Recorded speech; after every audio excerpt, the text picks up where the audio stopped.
ಕರ್ನಾಟಕದ ಪ್ರಸಿದ್ಧ ಕುಕ್ಕೆ ಶ್ರೀ ಸುಬ್ರಹ್ಮಣ್ಯ ದೇವಸ್ಥಾನದ ಪಂಚಮಿ ಉತ್ಸವ ಹಾಗೂ ಚಂಪಾಷಷ್ಠಿ ಉತ್ಸವಗಳು ಸಂಭ್ರಮದಿಂದ ನಡೆಯಿತು.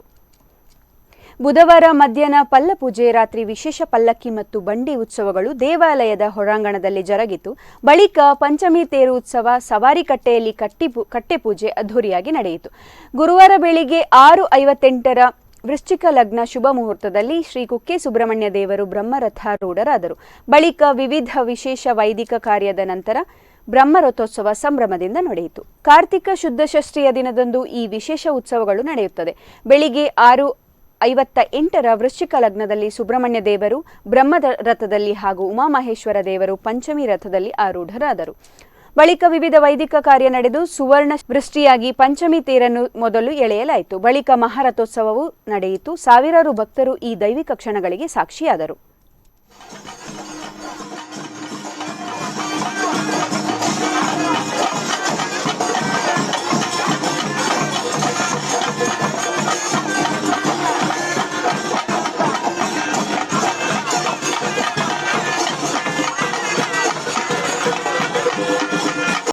ಷಷ್ಠಿಯಂದು ಕುಟುಂಬ ಸಮೇತರಾಗಿ ನಾವು ಕುಕ್ಕೆಗೆ ಬರ್ತಾ ಇರ್ತೀವಿ.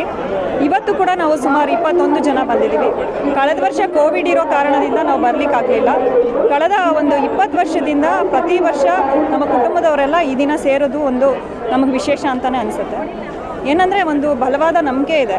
ನಮಗೇನಾದರೂ ಆಸೆಗಳಿದ್ದರೆ, ಕನಸುಗಳಿದ್ದರೆ ಅದನ್ನೆಲ್ಲ ಈ ದೇವರು ಈಡೇರಿಸ್ತಾನೆ ಅನ್ನೋ ಒಂದು ನಂಬಿಕೆ ಇದೆ.